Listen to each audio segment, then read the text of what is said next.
The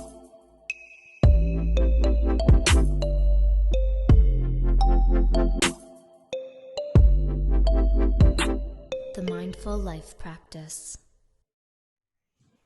So bring yourself into a comfortable shape. It can be either crisscross or heels underneath the bottom, or if you're more comfortable lying down, that's okay too.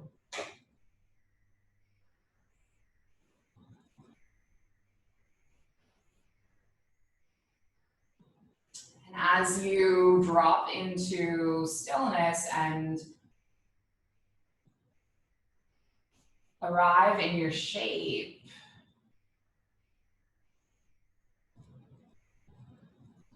just see what's going on for you.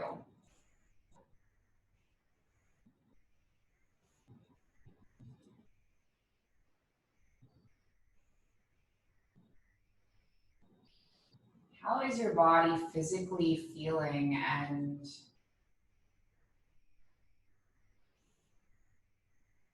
can you identify any sensations in particular?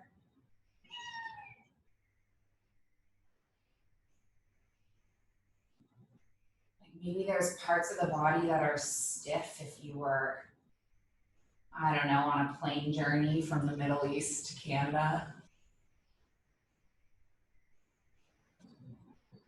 Maybe there's parts of your body that are sore if you're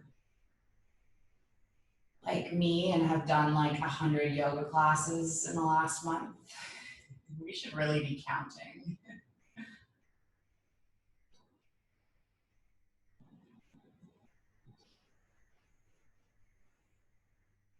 How's your mind at? What is going on there?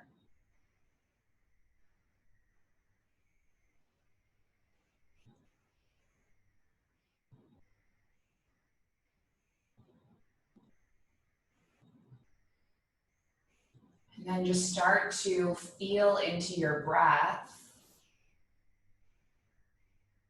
Seeing if you can inhale and fill the whole torso with that breath. And then just exhaling, empty, and release. Keep breathing.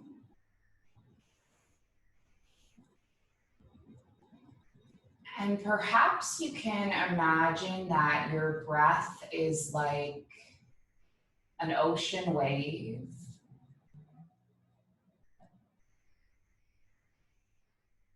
The ocean wave hits the shore and then comes back, and it does so rhythmically.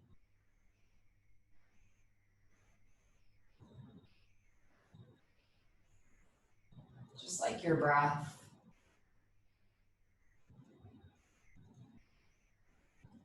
The ocean wave doesn't miss any spots as it rushes over the sand. It fills all the nooks and crannies of the rocks.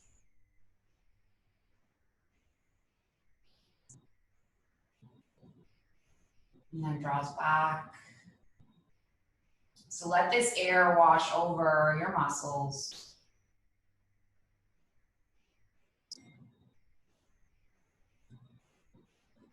Wash all the way through the nooks and crannies of your body. Filling into your rib cage, and as you fill into the rib cage, the intercostal muscles are expanding.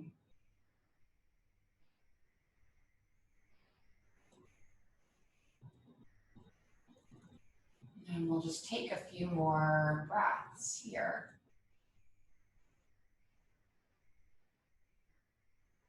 If you have an intention for your practice tonight, you can identify it now.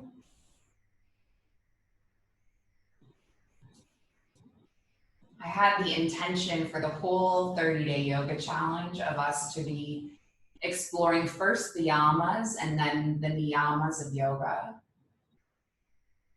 We ended up spending a lot of time on the yamas, and we're just getting to the first niyama today.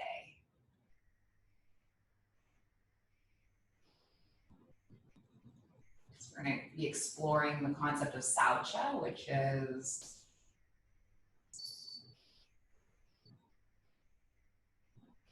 cleanliness or almost pureness. I don't know if you have an intention around that.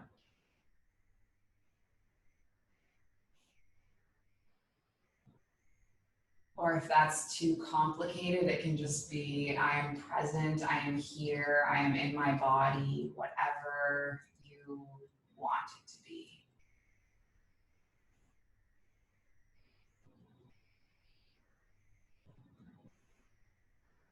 And then let's take one more breath, and then we're going to invite some gentle movement through the body.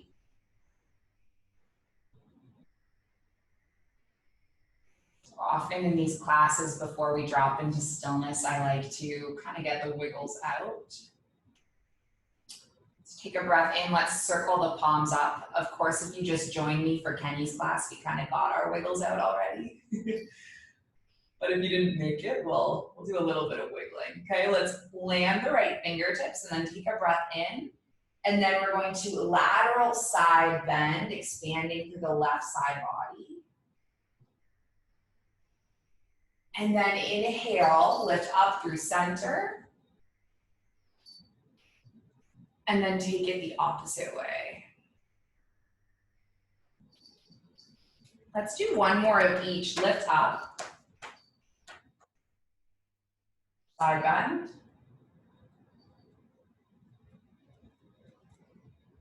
And then come all the way back. And then side bend.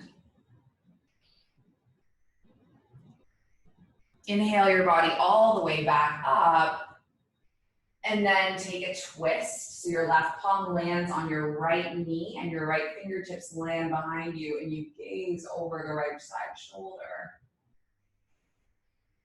And then come all the way back, inhaling the palms up. And then twist the opposite way. And then let's take one more of each breath in. And then breath out. And then breath in.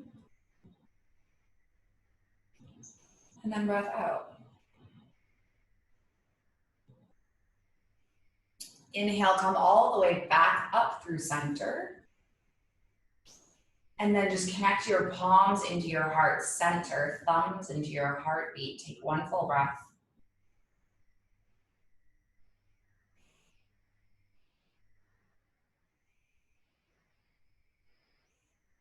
Let's lift into a table and do a little bit of cat-cow. So hands are underneath the shoulders, knees are underneath the hips. Breath in, tilting at the pelvis. And then breath out, curling the spine. I think I've said this a few times already this week, but my mom comes to my yoga bar class every week. I apologize if you can hear my cat's bell. I really need to take that bell off her collar.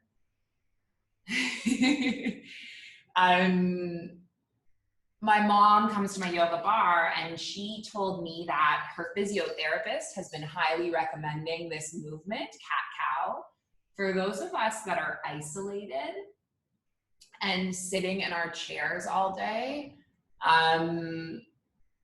This can be a really nice way to kind of get the kinks out through the spine. So just take one more of each. And then come back into neutral. Take your left arm up towards the sky. Take a deep breath in. And then thread your left arm underneath the right. Land onto the left shoulder. Land the left cheek. So we're just getting a nice deep shoulder stretch. And we're not going to stay here for super long, but just enough to kind of Open up through the upper back.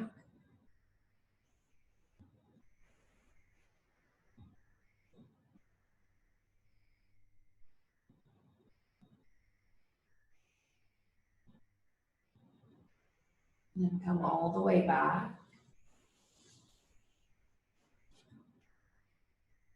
Take the right palm up towards the sky. And then thread the right arm under. And then land onto the right cheek.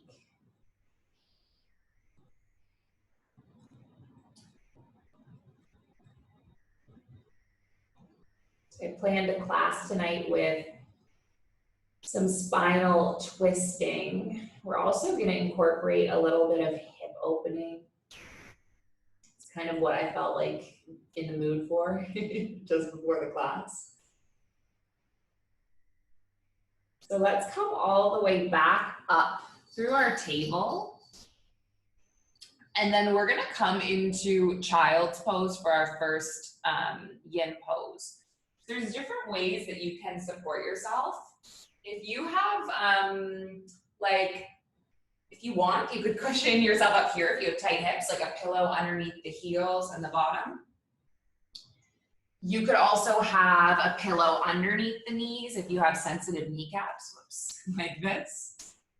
And you could have a pillow underneath your torso, so tons of different options. Knees together for a bit more support and knees wide for a little bit more space.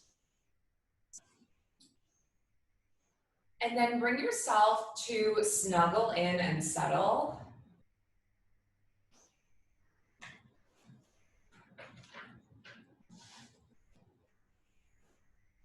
And then just kind of breathe your body. So, Saucha, purity. For those of you that have been practicing along with me, for those of you that have attended classes where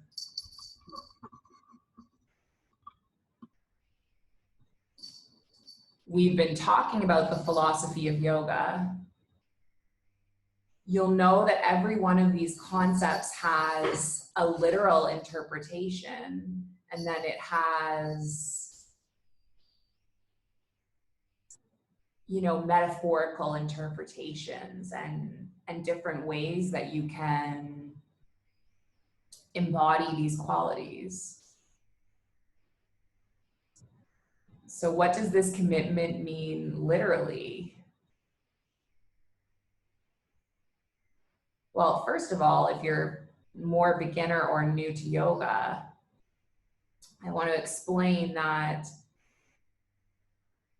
the ancient texts of the Yoga Sutras are what this is all built on. And the asanas, the poses, they're just one of 8 limbs.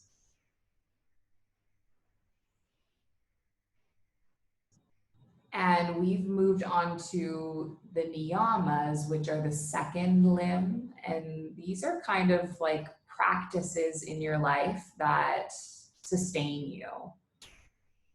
Okay, so there's 5 of these, and this is the first one. So literally, what does it mean? It means that we physically clean. We stay physically clean. Which, interestingly, when I was reading about this commitment, it lines up with like every world religion. Commitment to cleanliness.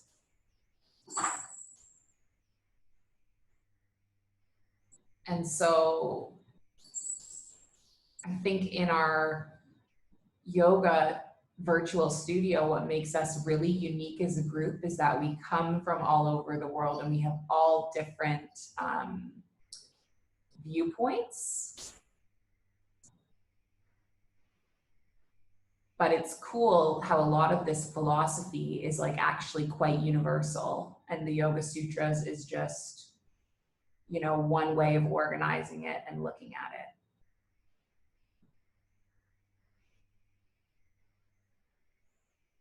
Anyway, how can we metaphorically interpret Saucha?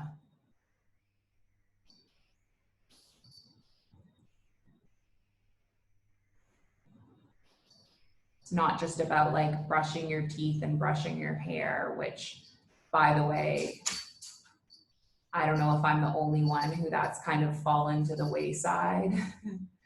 Being in quarantine, I forgot to wash my hair for like 2 weeks at one point. But it's also things like cleaning up your room, cleaning up your thoughts, cleaning up your actions, maybe cleaning up the ways in which you care for yourself.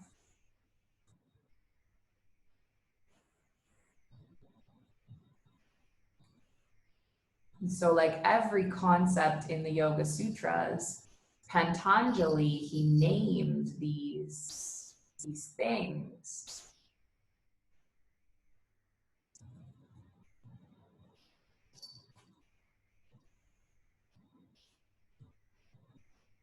But he didn't tell us how we had to embody them or how we had to enact them.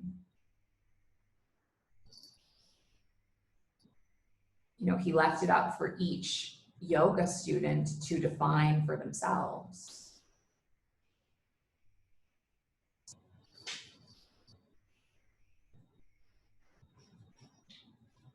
So I love these yin classes because they give us so much time and space to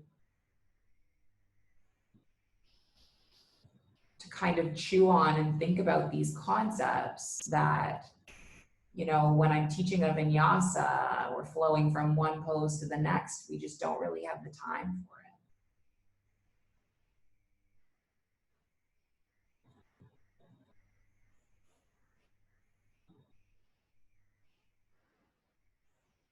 it. Let's stay in this child's pose for just a few more rounds of breath.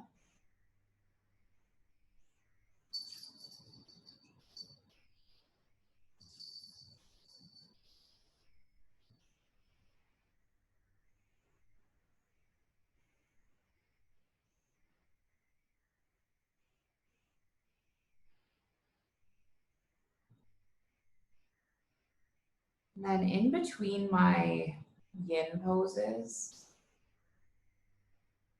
I always like to suggest a rebound. And the reason being that the rebound just gives us an opportunity to like let the postures sink in. So just slowly start to peel your way up.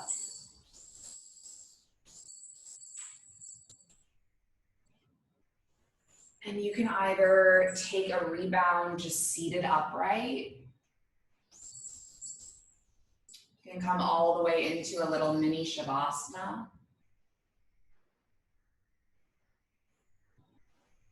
Basically, the intention of the rebound is to find stillness, to let the effects of that pose saturate your body.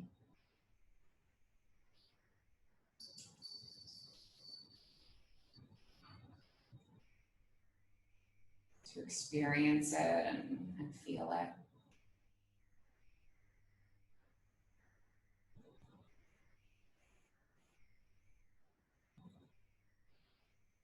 Take one more round of breath.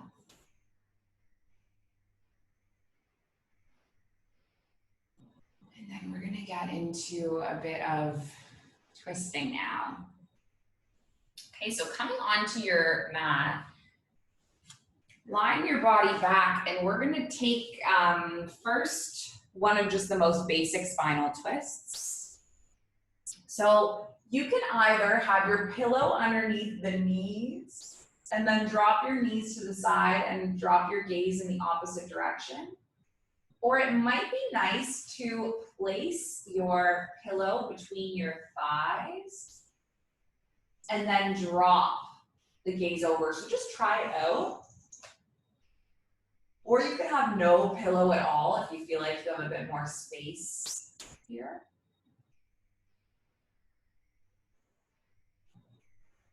And then just gaze over the right shoulder.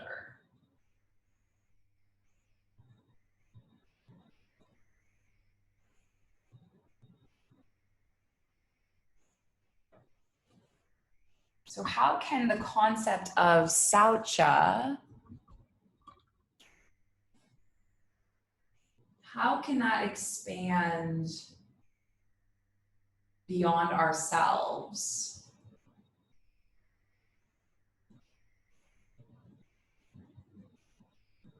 So we're committing to these practices of maintenance and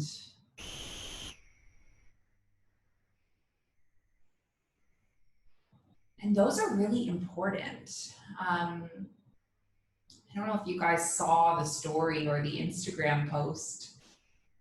It was like week 2 of virtual school in Abu Dhabi, and one of my grade 1 students left me a voice note saying, "Stay healthy and don't forget to wash your hair." And it was so wild to me that all of a sudden, when my routines, my daily routines had been thrown out the window, I was still having showers, don't worry. But I had forgotten for almost 2 weeks to wash my hair, which is something that in my regular life, I would probably never let happen. Like, I definitely have days where my hair is like this wild, curly mop of hair, but I definitely always have it clean. And I don't know if you can relate to that at all. And maybe it's not your hair. Maybe you just got a haircut, like, yeah, sir. But maybe there's other things that in the quarantine time you have kind of let go, forgotten about, and maybe it's cleaning up your apartment.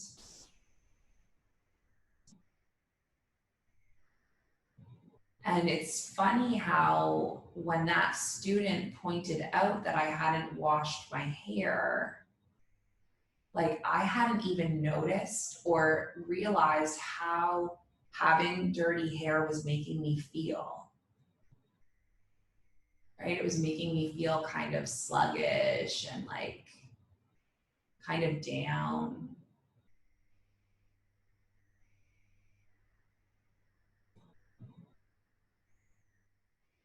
I remember washing my hair that day and I just like felt like a new person.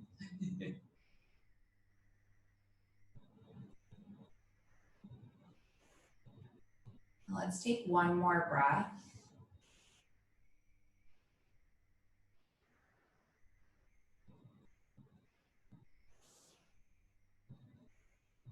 And then we're going to take the knees all the way up through center. And then we're just going to slowly move to the opposite side. So no rebound between the twists themselves, but we'll rebound after we do both sides. Right.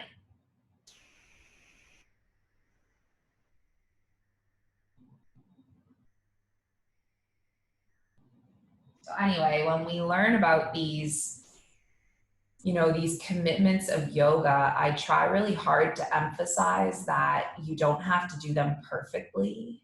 I think I've told you stories of times in my life where, actually, I have a story about this one in particular. I remember going to a yoga class at Samatva. I don't think I have any Samatva people in this class, but I remember my yoga teacher saying that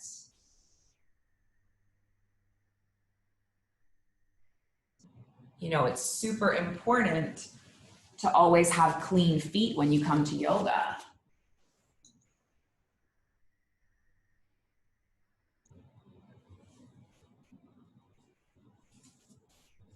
And at that point, it was like the middle of summer.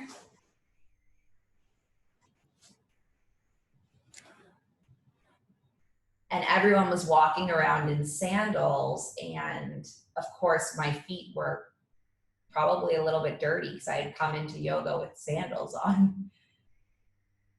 And I remember thinking and feeling in that moment that I was less than, that I wasn't a real yogi, that I wasn't doing all of these things properly. And it's been like a many year-long journey for me to realize that like we are all human and we're not supposed to embody these ethical principles perfectly. What they're meant to be is a framework for us to examine our life and a framework to help us find happiness.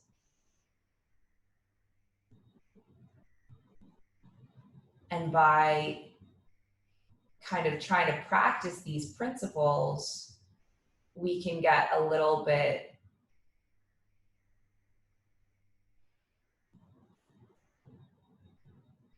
what's the right word?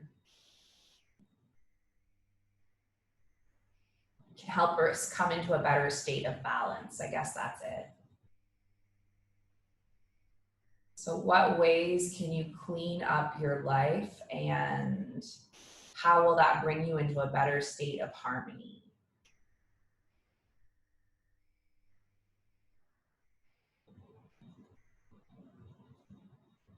Better state of balance and more of a place of peace.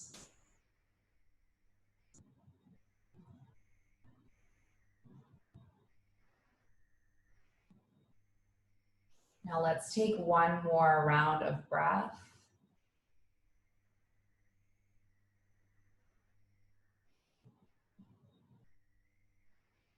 And then just slowly unwind. And then bring your body into your neutral.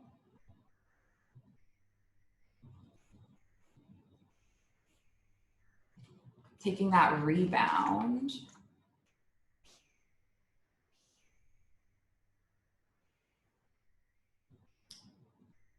And so we're going to take 2 more spinal twists, and the first one is going to be a variation using a prop, using a yoga strap.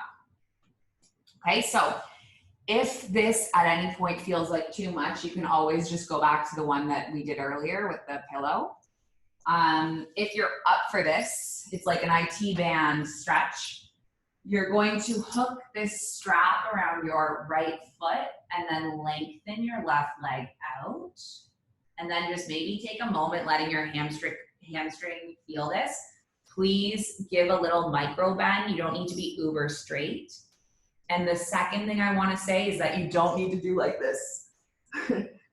There's this guy that used to come to my yin class that was always like, pulling his leg like this. That's not the objective of yin, okay? So try to be easy, try to be relaxed, be heavy with your body, let go. And if your leg is just like here, that's fine, right? It will get there with practice.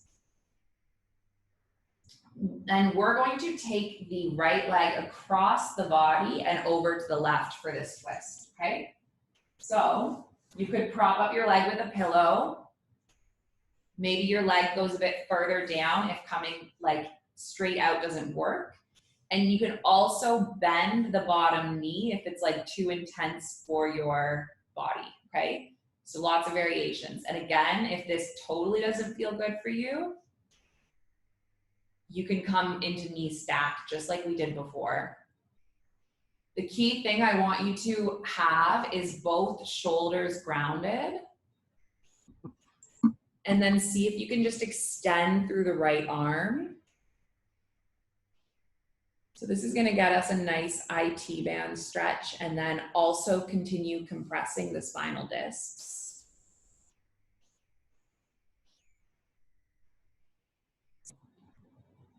So anyway, I started a thought like 3 poses ago, and then I never finished it. The thought was, how can Saucha extend off of us as individuals and more into us as a collective society and, you know, a greater community?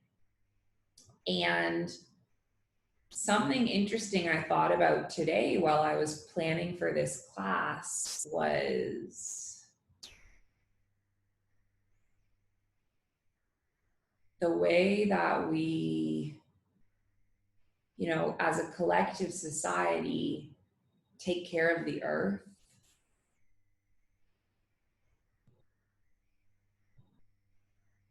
And I think we on the whole have seen a massive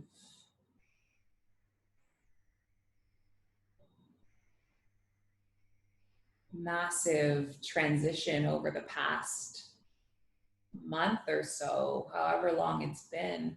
We're seeing flight cancellations. We're seeing people not traveling. We're seeing, you know, less people dining out, so less waste. We're seeing like a massive air pollution reduction, you know, over city lines and, you know, the smog worldwide. It's gone from night and day as we've all kind of sheltered in our homes, and, you know, cars off the roads. And, you know, everyone's been sharing and seeing pictures of these like miracles that have been happening as a result, like dolphins in the Venice canals, and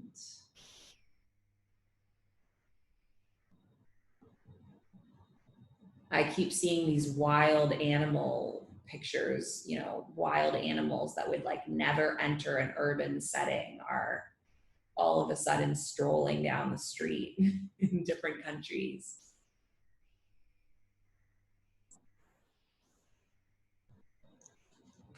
And it certainly gives you like a moment to pause and reflect, especially with Earth Day tomorrow.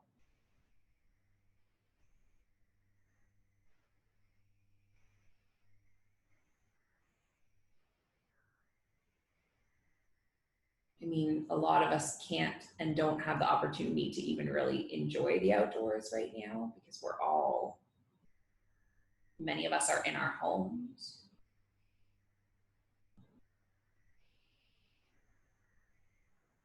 But, you know, hearing and seeing these stories, it definitely gives you a moment to just pause and think, like, is the way that I'm living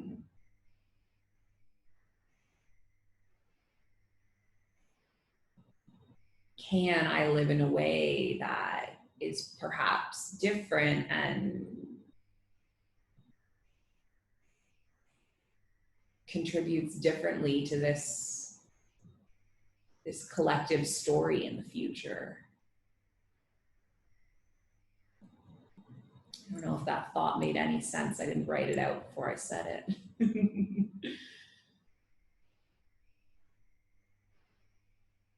But how are our daily actions creating this reality that is so polluted, and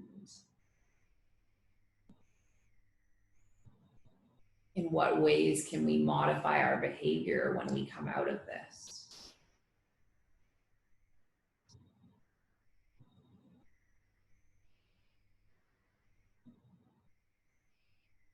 All right, we've held this for a super long time. Let's take a breath in and then a breath out.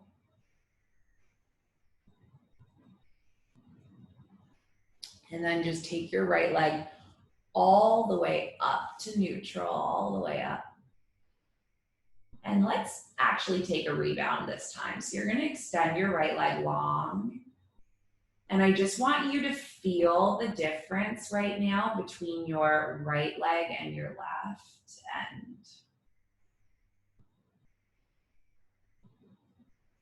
Then as you're ready, switch to the opposite side. So hooking the strap, just giving your time or giving your moment for your hamstring.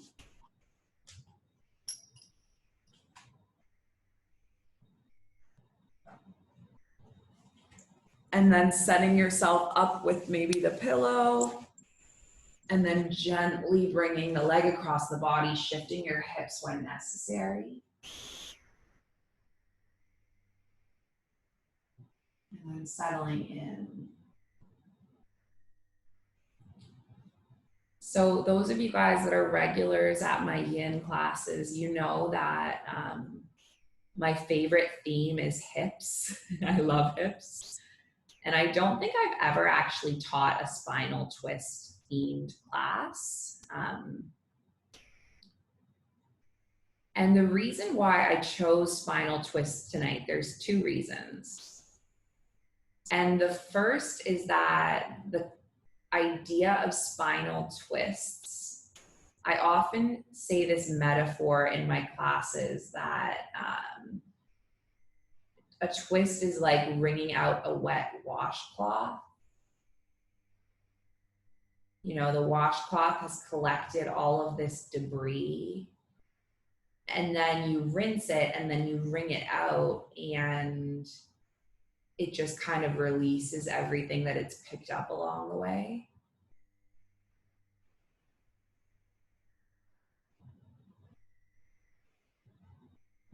And that metaphor felt,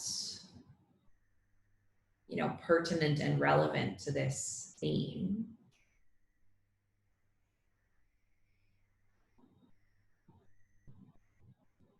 And then the second reason is just because my back is sore. And that's what happens when you try to take every single yoga class on your yoga platform.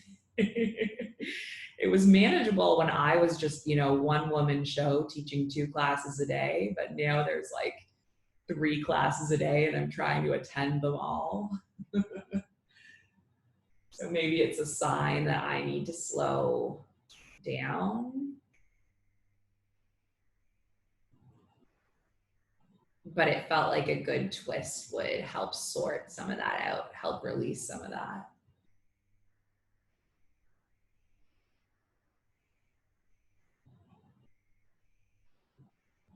So we're just gonna be here for like a minute and a half more.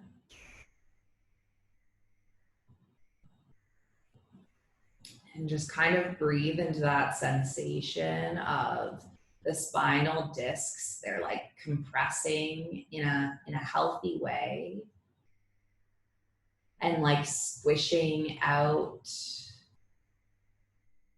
any little points of tension.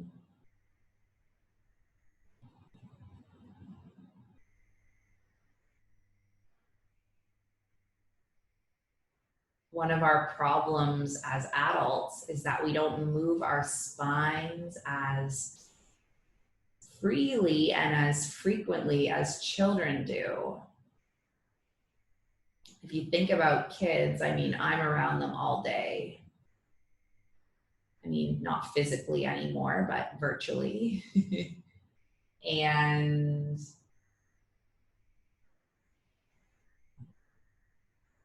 kids are on playgrounds, they're climbing, they're on monkey bars, they're on swings and slides. And think of all the ways that they are moving their spine while they do that. And then we as adults, we become much more stationary. You know, when I'm not practicing yoga, the most oftentimes I'm like twisting are when I'm, you know, looking over the shoulder at my blind spot in the car. Take one more breath.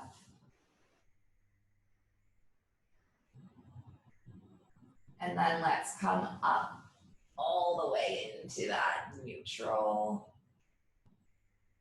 And then give yourself a moment and rebound.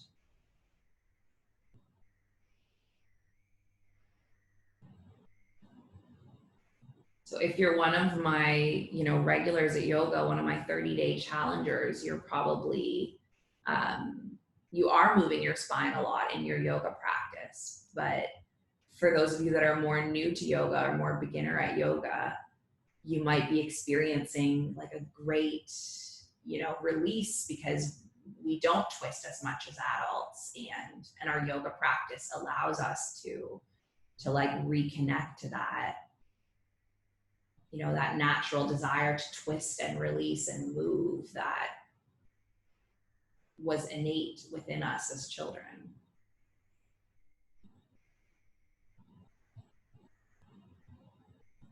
All right, we're gonna take a third twist, and this twist is a little bit of back bending. Take that strap to the side, a little bit of a quad stretch. So I'm gonna show you. Again, if it doesn't suit your back, feel free to just come into a more supported twist, like with the pillow underneath. This pose is called cat's tail. So you're gonna roll your body down and you're gonna take the right knee in and then draw the right shin across the body and then kick your left heel back, okay? So kicking your left heel towards your bottom, and you might just have it like this. I don't know if you guys can see me. I'll kind of lift my legs up. So they're like this, but they're turned on the mat, okay? If it's possible, you might be able to grab your left foot with your right palm. Wonder if there's a better way that I can show you this, because I don't think you can see me. So, right leg goes across like this, and then you grab the right foot, or the left foot with your right hand, and then come all the way down. Maybe that's a better view. I don't know, you're gazing over the right shoulder. This pose I actually tried to teach you guys a few weeks ago. You can have the pillow underneath the right knee as well. Hope you guys can see or figure it out. You can tell me if you can't after.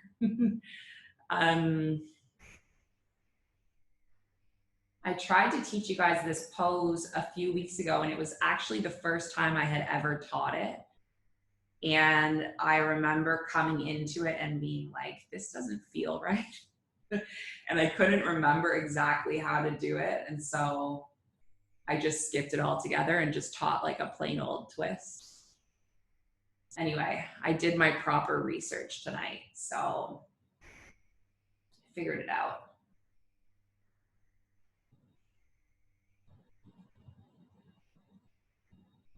But what's nice about this twist is that it does incorporate a little bit of a quad stretch, a little bit more of like a deeper twist through the right shoulder. You kind of use that bind to like feel into it.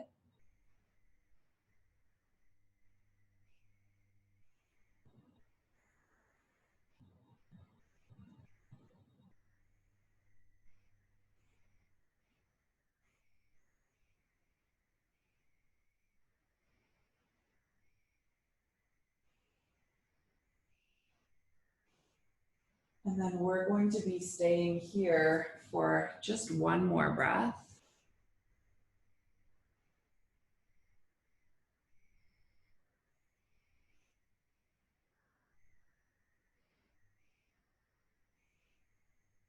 And then releasing the palm, releasing the foot, wiggling your way all the way back to neutral.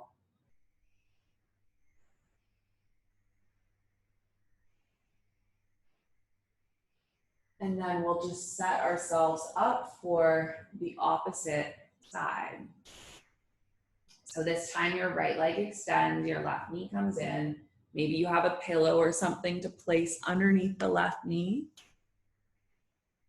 And the left knee goes across, and then maybe stay here. This is totally fine. Or maybe you can kick the right heel back towards the bottom. So you're bending that bottom knee, and then taking your left palm and connecting it to the right foot.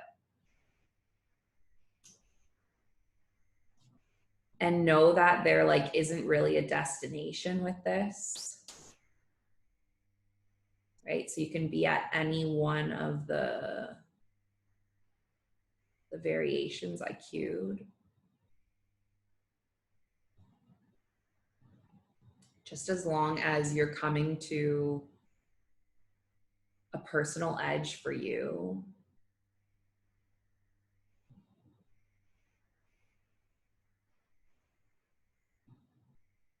You're not forcing anything or, you know, pushing yourself too far.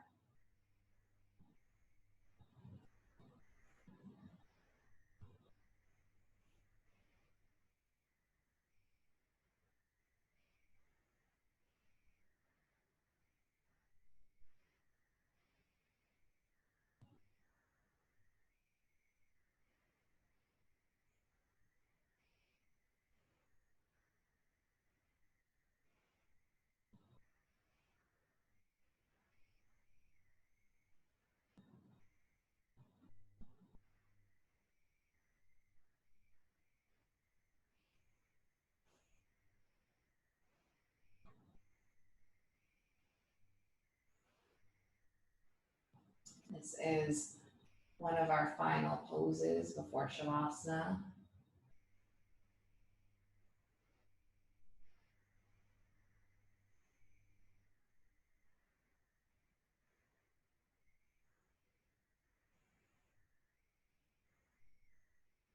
just gonna be here for about a minute more. And then I did want to do one last little dangle. So we'll have a shorter Shavasana today, but that's okay.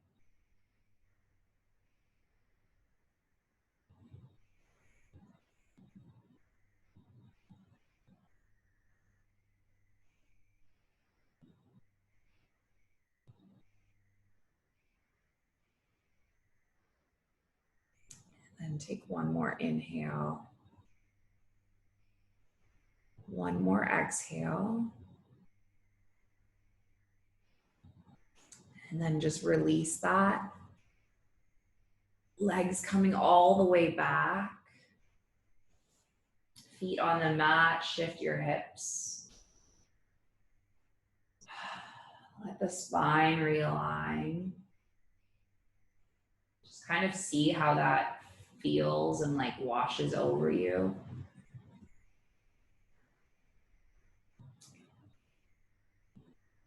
And then I do want to do one little dangle. This is my favorite pose. You guys know, just before we finish off. One of my favorites, we are going to come onto the feet and let the body forward fold and dangle forward. So different options here. First of all, bend your knees a lot. Drop your head. And if it's a lot for you, you can come and support yourself with like some furniture.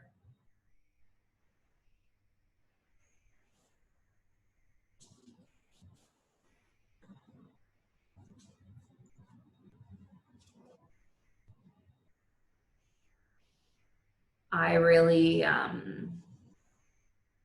like doing this pose in my yin classes because I feel like it's almost like, you know, a little bit of an inversion. It's gentle, brings the blood flow to the head. Really get heavy with your head and neck and relax.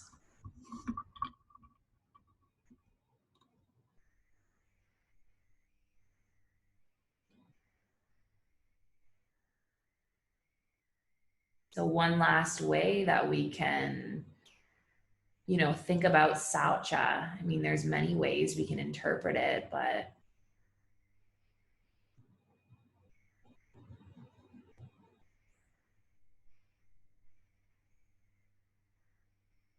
what about sifting through, what's going on with our lives? Sifting through the relationships that nourish us. Sifting through the ones that maybe we need to let go.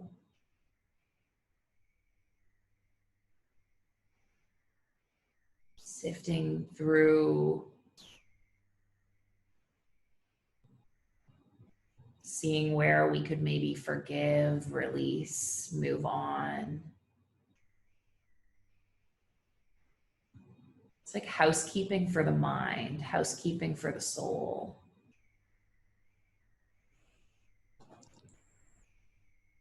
And so really at the end, it's all about how to defog our whole lives from clutter and, live with cleanliness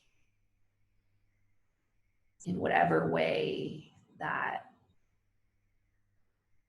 means for us.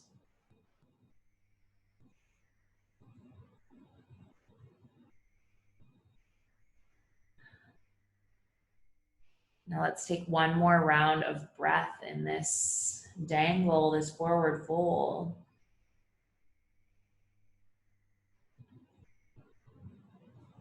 And then we just have about 5 minutes for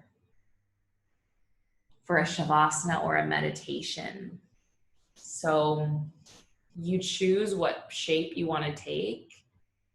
You might lie down on your back. Maybe you take something else. I'm going to come a little bit closer to you, take my seated meditation.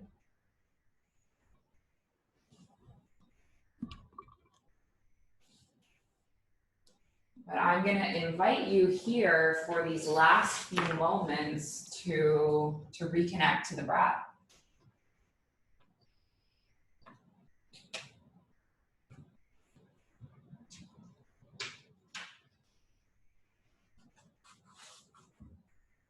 And feel the breath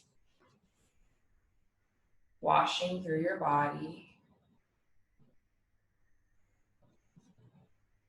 Like that ocean wave rising and falling.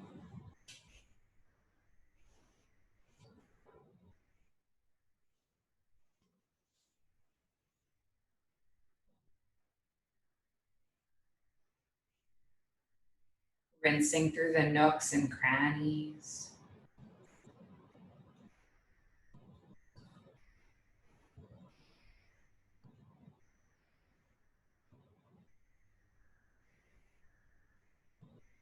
I just want to share with you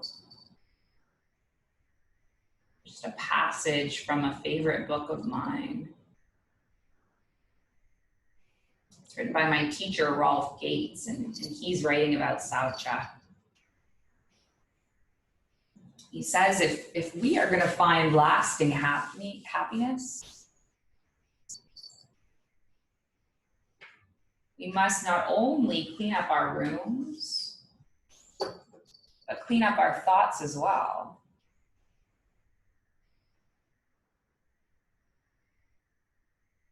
And that's precisely what the practice of yoga is all about.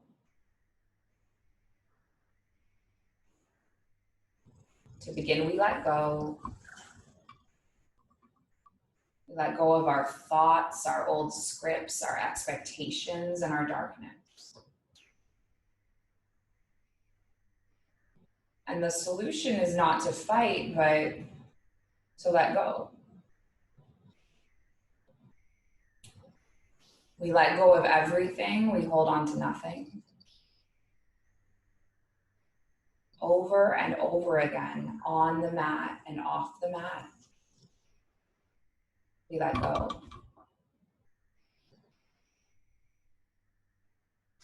And this letting go is a purification.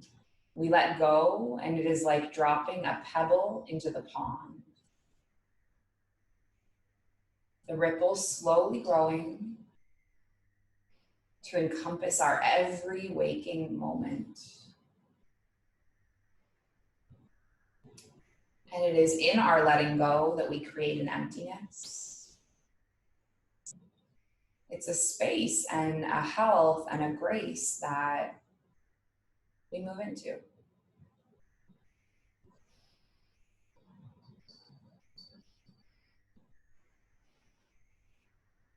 And then we begin to live with a joyful awareness.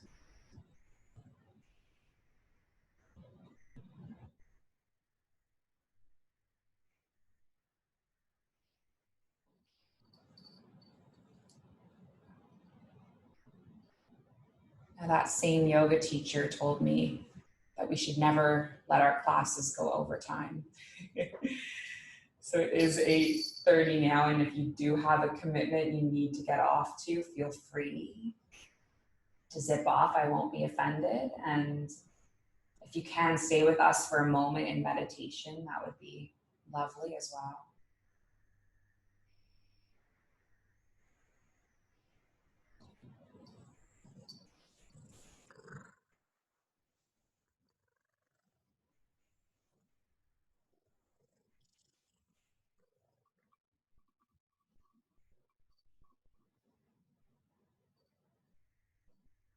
Took my love and I took it down.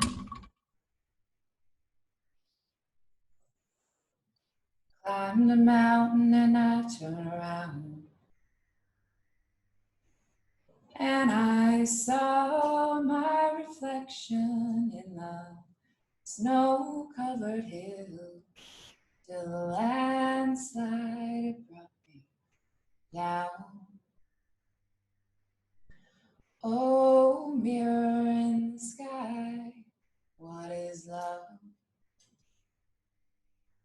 Can the child within my heart rise above? Can I sail through the changing ocean tide? Can I handle the seasons of my life? Oh, oh, I don't know. Oh, oh, I don't know. Well, I've been afraid of changing, 'cause I built my life here around you. But time makes you bolder. Children get older. I'm getting older too. You're getting older too. So take this love and I take it down. You climb a mountain and you turn around. And if you see my reflection in the snow-covered hills, well, the landslide will bring it down. And if you see my reflection in the snow-covered hills, well, the landslide will bring it down.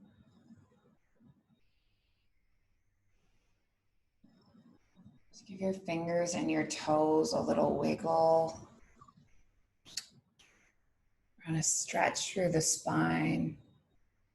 So sorry if you heard a loud crash in the middle of that. My cat knocked over my microphone. She's my assistant teacher through all this. Draw your knees into your chest. Give yourself a little hug.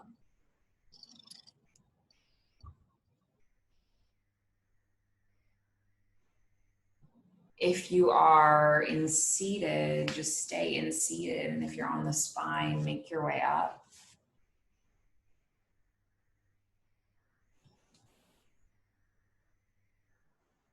Take your palms into your heart center and lengthen your spine like the stem holding a flower.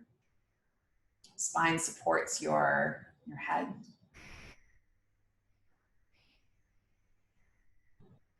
And if you would like to join me in an Om sound, we will inhale and exhale, and inhale through to make the Om. So taking a breath in, and then a breath out, and a breath in.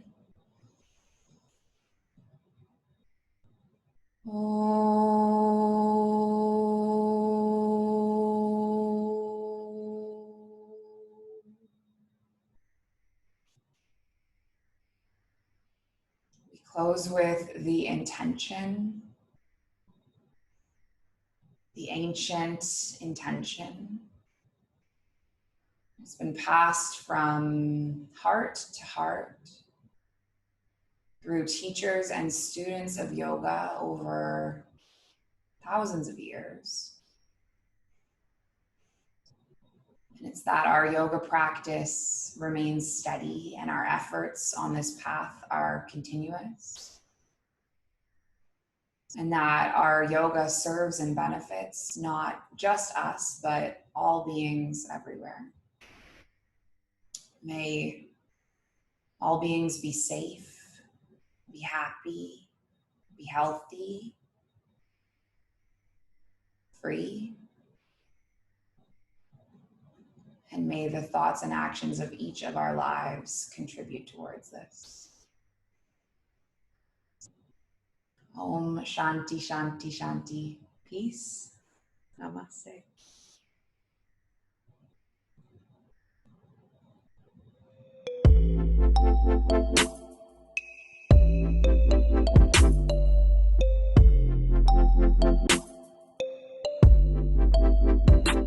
The Mindful Life Practice.